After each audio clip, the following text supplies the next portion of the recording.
বৌমা শাশুড়ির এই ঝগড়ার প্রধান কারণ হচ্ছে জেনারেশন গ্যাপ, ঠিক কিনা? শাশুড়ি এক জেনারেশনের আর বৌমা আরেক জেনারেশনের। শাশুড়ি ভাবে একরকম, বৌমা ভাবে আরেক রকম। শাশুড়ি চায় বউর উপর খবরদারি করতে, বউ চায় শাশুড়ির উপর খবরদারি করতে। এই ডমিনেটিং এর কারণে কিলাকিলি আছে না নাই? আহা, এটা ঠিক না। আমার শাশুড়ি মায়েরা যারা আছেন, প্রথমে শাশুড়ি দিয়ে শুরু করি। আমার মাইকের আওয়াজ যে ঘরগুলাতে যায়, আমার শাশুড়ি মাদেরকে বলবো, বউদের উপর অত্যাচার করবেন না। ছেলেরে প্রশ্ন করে, তোর কাছে তোর বউ বড় না আমি বড়? আছে না নাই? এটা একটা প্রশ্ন হইল। তোর বউ বড় না আমি বড়? দুইজনেই বড়। তো এক ছেলে সুন্দর উত্তর দিছে, আমার কাছে ভালো লাগছে উত্তরটা শুনে। এক মা প্রশ্ন করছে, তোর এতদিন আমি লালন পালন করে বড় করলাম, জীবন যৌবন তোর জন্য শেষ করলাম, আজকে বউ পাইয়া বউ তোর আপন হয়ে গেল? এবার ছেলে উত্তর দিছে, মা, আমার মুখ থেকে মা ডাক শোনার জন্য তুমি কি কষ্টটাই না করছো জীবনে। 10 মাস আমারে পেটে ধারণ করলা, খাইতে পারো নাই, বমি করছো, খালি ওষুধ খাইছো, তোমার পেট কেটে আমারে বের করা হয়েছে, 2 বছর আমারে দুধ খাওয়াইছো, পেশাব পায়খানা পরিষ্কার করেছো। বয়স যখন 3-4 তখন তোমার আমি মা ডাকছি। এই মা ডাকটা শোনার জন্য তুমি এত কষ্ট করছো। আর আরেকবারের মাইয়া এই ঘরে আইসাই তোমার মা ডাকা শুরু করছে। যেই মেয়েটা তোমারে মা ডাকে সে আমার আপন হবে না কেন মা? ঠিক কিনা? এই মা ডাক শোনার জন্য তুমি এত কষ্ট করলা, আমার লালন পালন করলা, 10 মাস পেটে ধরলা, পেশাব পায়খানা পরিষ্কার করলা, এরপরে মা ডাক শুনতে পারছো। আর আরেকবারের মেয়ে জানা নাই চিনা নাই এসেই তোমার ডাকা শুরু করছে মা। তো যে আমার মারে মা ডাকে তার স্থান তো আমার কলিজায়, ঠিক কিনা? শাশুড়ি আম্মারা যারা আছেন, প্লিজ বৌমাদেরকে কষ্ট দিয়েন না। অনেক শাশুড়ি আছে পান থেকে চুন খসলে রেগে যায়, পদে পদে স্ত্রীর ভুল ধরে, বউয়ের ভুল ধরে, আছে না নাই? এটা করবেন না। সে তো নতুন, আপনার অনেক এক্সপিরিয়েন্স হতে তার সময় লাগবে। তাকে সময় দিন, তাকে ভালোবাসুন, ঠিক কিনা? না বুঝে সামান্যতে বৌমারে বদদোয়া দেয়, এরকম আছে না নাই? কিন্তু বুঝতে চায় না, বৌমারে যদি বদদোয়া দেয় তাহলে তার নিজ ছেলের পরিবারের ক্ষতি। পেটে ধরা যে ছেলে, ছেলের পরিবারের কিন্তু ক্ষতি, তার আপন নাতি নাতনিদেরই ক্ষতি। আওয়াজ করে বলেন ঠিক কিনা? বৌমাকে বদদোয়া দিয়েন না। বৌমাকে নিজের মেয়ের মতো দেখবেন। সমাধান আমি দিচ্ছি। কেমন দেখতে হবে? নিজের মেয়ের মতো। নিজের মেয়ে সকালে ঘুম থেকে ওঠে 11টা, ওইটা সমস্যা নাই। বৌমা কেন উঠলো না, ওইখানেই ঝামেলা, আছে না নাই? মেহেরবানি করে আপনার বৌমাকে আপনার নিজের মেয়ের মতো দেখেন। নিজের মেয়েরে যেমনি আদর করেন তাকেও অমনি আদর করেন। আপনার বৌমারে যদি আপনি কষ্ট দেন, মনে রাখবেন আপনার নিজের মেয়েটাও আরেকবারের বউ হয়ে কয়েকদিন পরে যাবে। আপনি যা যা করবেন আপনার মেয়েকেও তারা ওই রকম কষ্ট দিয়ে বাড়িতে ফিরিয়ে দিবে। চিল্লায় বলেন ঠিক কিনা? খবরদার, টিট ফর ট্যাট। ইট্টি মারলে পাটকেলটি খেতে হয়।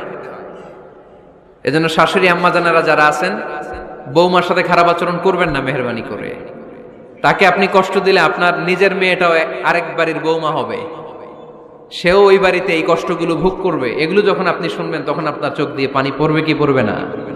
পড়বে। এবার আসেন বৌমার কথা বলি। বৌমা যারা আছেন মেহেরবানি করে, বৌমা যারা আছেন মেহেরবানি করে আপনার শাশুড়ি আম্মাকে নিজের মায়ের জায়গায় রাখবেন। আপনার বাড়ি ছেড়ে নতুন বাড়িতে আসছেন, তো এটাই তো আপনার বাড়ি। আপনার মা রেখে দিয়ে নতুন মা পাইছেন, এটাই তো আপনার মা। তো ওনাকে মায়ের জায়গায় বসাতে আপনার সমস্যাটা কোথায়? বৌমারা খেয়াল রাখবেন, আপনি আপনার শাশুড়ির সাথে যে আচরণটা করতেছেন, আপনার শেষ বয়সে আপনার ছেলের বিয়ে দেওয়ার পরে যে বৌমাটা আসবে ওই আচরণই আপনাকে ফিরিয়ে দিবে। The nature has its own return. প্রকৃতির একটা মাইর আছে, এটা শেষ মাইর, এটা শেষ খেলা। প্রকৃতির খেলা বড় খেলা। আপনি আপনার শাশুড়ির সাথে যে আচরণ করবেন, আপনার শেষ বয়সে আপনিও একদিন শাশুড়ি হবেন, এটা মাথায় রাখবেন। ওই আচরণই আপনি ফিরে পাবেন। আওয়াজ করে বলতে হবে ঠিক কিনা? এজন্য 9 নাম্বার পয়েন্টস হচ্ছে মিউচুয়াল রেসপেক্ট। সবাই যেন সবাইকে ভালোবাসি। দোষ ছাড়া মানুষ নাই, সবার দোষ আছে, আমরা যেন একে অন্যের দোষ না খুঁজি। বৌমারা, আপনাদের কেন যদি আমার মাইকের আওয়াজ যায়, অল্প কিছু টেকনিক অবলম্বন করলে আপনি আপনার শাশুড়ির মন জয় করতে পারবেন। শাশুড়িরা আসলে বেশি কিছু চায় না, আগের জামানার মানুষ তো, এদেরকে ওইভাবে হাত করতে হবে।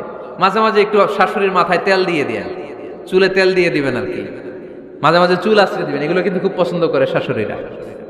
ওনার প্রেশারটা একটু মেপে দিবেন, ডায়াবেটিক্সের ওষুধটা খাইলো কিনা সময় মতো খোঁজ নিবেন, কি পছন্দ করে খেতে একটু রান্না করে দিবেন।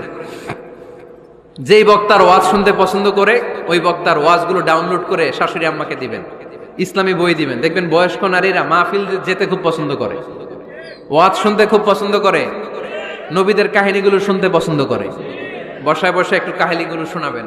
বাইরে বেরোলে জিজ্ঞেস করেন, আম্মা আপনার কিছু লাগবে কিনা। আর একটা টিপস আছে, চুল যখন আশ্রাবেন আর শাশুড়ির মাথায় যখন তেল দিয়ে দিবেন, তখন অতীতের কথা জিজ্ঞেস করেন, দেখবেন অতীতের স্মৃতিতে হারিয়ে গিয়েছে আপনার শাশুড়ি। কি জিজ্ঞেস করবেন জানেন? জিজ্ঞেস করবেন, আম্মা জান, মুক্তিযুদ্ধের সময় আপনার বয়স কত ছিল? ওই সময় মুক্তিযুদ্ধের সময় আপনাদের এলাকায় কি কি হয়েছিল মা? আরেকটা প্রশ্ন করবেন, মা বিয়ের সময় আপনি কেমন ছিলেন? ওই দিন দেখবেন বুড়ি আর বুড়ি নাই, জুয়ান হয়ে গেছে। ওই দিন বলবে, মা আমি অনেক সুন্দরী ছিলাম, আমার মাথায় অনেক চুল ছিল, আজকে নাই। আমগো গ্রামে আমার সাথে সুন্দরী মাইয়া ছিল না। অতীতের স্মৃতিতে, স্মৃতি হাতরাতে হাতরাতে তিনি হারিয়ে যাবেন। জিজ্ঞেস করবেন যে, মা শীতকালে আপনাদের দেশে কি পিঠা বানাতেন আপনি যখন ছোট ছিলেন, আপনার বাপ চাচারা কি করতো? এগুলো জিজ্ঞেস করলে উনি স্মৃতির পাতা হাতরাতে হাতরাতে চোখ দিয়ে দাঁড় দাঁড় করে ওনার পানি ঝরতে শুরু করবে। আপনার জায়গায়, ওনার হৃদয়ের মনি কোঠায় এমন জায়গায় পৌঁছবে, আপনার ছাড়া উনি কিছুই বুঝবে না। বৌমারা, এই অল্প কিছু টিপস অবলম্বন করে আপনারা আপনাদের শাশুড়ির মনকে জয় করতে পারেন। শাশুড়ি বৌমার দ্বন্দ্ব আমরা চাই না, আমরা চাই শাশুড়ি বৌমাকে নিজের মেয়ের মতো জানো, আর বৌমার শাশুড়িকে আপন মায়ের মতো ভালোবাসুক, ঠিক কিনা? এই মিউচুয়াল রেসপেক্টই পারে শাশুড়ি বৌমার দ্বন্দ্বকে দূর করতে, আর ঘরটারে শান্তি টুকরা বানাতে। আওয়াজ করে বলেন ঠিক কিনা? কয়টা গেল? আর আছে কয়টা? দোয়া করবেন একে অপরের জন্য। দোয়া, সাইয়েদনা ইব্রাহিম ফ্যামিলির জন্য দোয়া করতেন, রব্বি জাআলনি মুকিমাস সালাতি ওয়া মিন যুররিয়াতি রব্বানা ওয়া তাকাব্বাল দুআ। ও আল্লাহ, আপনি আমার নামাজ কায়েমকারী বানান, আমার কলিজার টুকরা সন্তান ইসমাইলকেও নামাজ কায়েমকারী বানান, আমার দোয়াটা আপনার দরবারে আপনি কবুল করে নেন। সুবহানাল্লাহ পড়েন। রব্বানা ইন্নী আসকানতু মিন যুররিয়াতি বিওয়াদিন গায়রি যী যারইন ইনদা বাইতিকাল মুহাররাম। ও আল্লাহ, আমার সন্তান সন্ততি, আমার ফ্যামিলিকে ধুধু মরুপ্রান্তর এই উপত্যকার মধ্যে তোমার কাবা ঘরের সামনে রেখে গেলাম, তাদেরকে তুমি নামাজ কায়েমকারী বানিয়ে দিও। গোটা বিশ্বের সব মানুষের অন্তর আমার ফ্যামিলির দিকে আল্লাহ তুমি ঝুঁকিয়ে দিও। ওয়ারযুকহুম মিনাস সামারাত, ফলমূল দিয়ে আল্লাহ তুমি তাদেরকে রিজিকের ব্যবস্থা করে দিও। তার মানে সব নবীরা তাদের পরিবারের সদস্যদের জন্য দোয়া করতেন কি করতেন না? আবার কোরআন আমাদেরকে শিখালো, রব্বানা হাব লানা মিন আজওয়াজিনা ওয়া মিন যুররিয়াতিনা কুররাতা আ'য়ুন ওয়াজআলনা লিল মুত্তাকিনা ইমামা। ও আল্লাহ, এমন নেককার সন্তান, এমন নেককার স্ত্রী আপনি আমাকে দান করেন যাদের দিকে তাকালে আমার চোখ দুইটা ঠান্ডা হয়ে যায়। চক্ষু শীতলকারী স্ত্রী দেন। বিয়ে যাদের হয় নাই, ইয়াং ছেলেরা এই দোয়াটা করবা। বিয়ের জন্য দোয়ার দরকার আছে না নাই? প্রতিদিন এই দোয়া করবা, আল্লাহ এমন স্ত্রী দেন, এমন জীবন সঙ্গিনী আপনি আমাকে দেন, এমন লাইফ পার্টনার দেন যার দিকে তাকালে আমার চোখ জুড়িয়ে যায়। এমন সন্তান আল্লাহ আপনি আমার ফ্যামিলিতে দেন যাদের দিকে তাকালে আমার চোখ দুইটা ঠান্ডা হয়ে যায়। নেককার সন্তান, নেককার স্ত্রী আল্লাহর কাছে দোয়া করে চেয়ে নিতে হয়। তাহলে ফ্যামিলি মেম্বার একে অপরের জন্য দোয়ার দরকার আছে না নাই?